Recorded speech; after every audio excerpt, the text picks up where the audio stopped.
what Quebec Leaks is mostly it's a website like WikiLeaks. It's just a website where people can go and submit documents that are exclusive, sensitive, and authentic, in which we can see either a situation of corruption, collusion, or just something that could be immoral on a human level.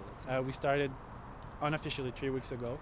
We put our online submission system 2 weeks ago. Then we offered the mirror system 1 week before the launch, and we launched this week, March 9th. And it was actually incredible. I received so much support from the population. We have a Facebook group who has almost as much people as the biggest political party in Quebec, which is Parti Québécois. So we have it hasn't been a week already, and we have already so much support. We have a Twitter account which has been followed very much. We receive media coverage in all the medias in Quebec. We believe it's a new service we can offer to the population, and also to help journalists do their jobs, because journalists are the guard dogs of democracy. And right now what we're seeing, and the reason why we started Quebec Leaks, is that more and more there's been more and more problem with the access to information. Now the law about la loi d'accès à l'information is it's a very touchy subject. Most of the times when we used to, you ask for documents, you receive it, it wasn't completely redacted. Now when you ask for a document, it takes a very long time, and most of it can be redacted without knowing the specific reasons, except economical security, national security, and that kind of stuff. But more and more journalists can do their jobs. This is why we started Quebec Leaks, to help them accomplish their jobs and also support them in specific cases, like Daniel Leblanc, which is a journalist at the Globe and Mail, who had to go to the Supreme Court to fight his right to keep his source secret. So this is the kind of stuff that we want to support and put new process in place to support the job of a journalist. Now, the way we see ourselves on the society level, it's a complete different thing. We see ourselves as being part of a global movement, which is why we took the Leaks name. Because there was, when we started the Leaks, Quebec Leaks, there was a lot of people were like, why are you using an English name for Quebec? So that was very important stuff, and we wanted to make it clear that we took Leaks because it's part of a global movement who's going on right now. It started back in Web 2.0, let's say, because it was more like the social web. Then there was obviously Facebook, Twitter. There was WikiLeaks also was there to open government. So then on the more human level, it started back in Tunisia, Egypt, all the Arab world. And that's coming slowly here, where people are trying to take back their governments, make it more transparent, know what's going on in your country, stop being afraid of the government, make the government being afraid of the people in a way that they feel like they're being watched by the population. Like they have to know where the money is going, because it's our money in the end. They have to know who knows who, why are some specific contracts given to specific companies, what happens with their natural resources and stuff like that. So we see ourselves as a tool, as a web tool and a tool for journalists, but also as a society tool, a society movement. We launched without any documents. Now there was a lot of people were unhappy about that, because we're expecting us to launch with documents.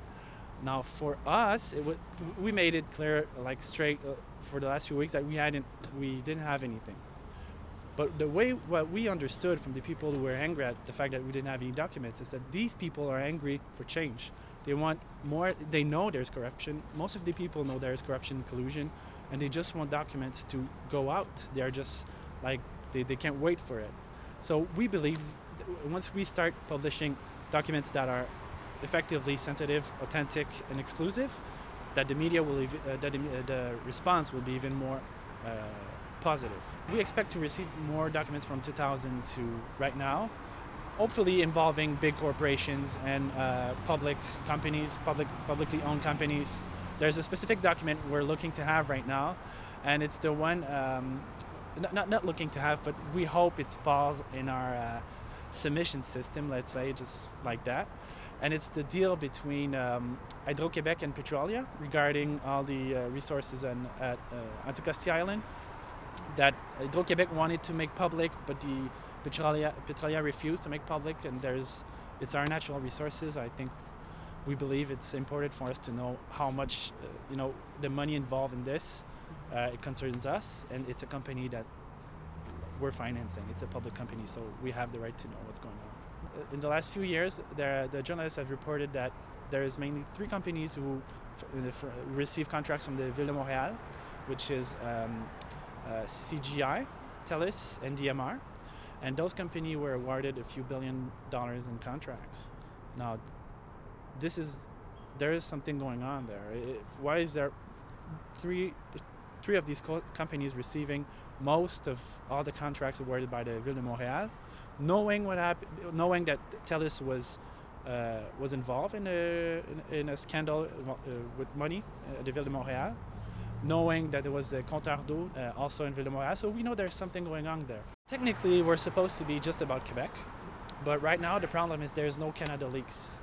So we will be covering Canada stuff, obviously, but we hope that somebody will take, will take the lead and create a Canada Leaks also system, which we would all really be interested in working with, because we're actually trying to build up a global alliances with French Leaks, with WikiLeaks, Open Leaks.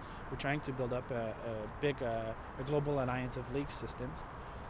But for now, yeah, we will be covering Canada stuff if we receive any, obviously. But our website is also bilingual, and yeah, as long as there's no Canada Leaks, we will be, receiving stuff from Canada as well. We started this to shake the political core, shake the society also. That's because there's two of our generations are coming to maturity right now.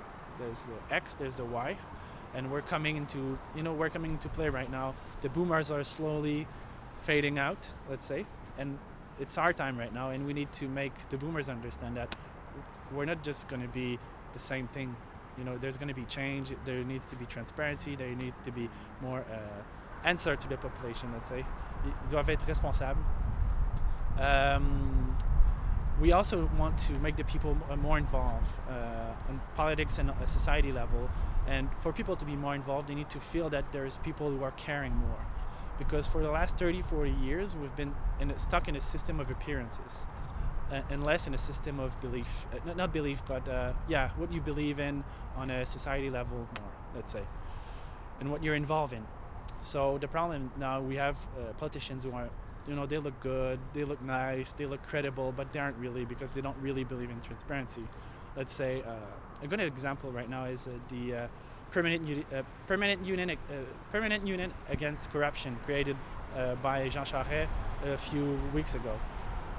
For us, it's just a matter of, this guy doesn't really believe in transparency. He creates a unit to put, the responsibility on this unit about transparency. But what needs to happen is a change in a government.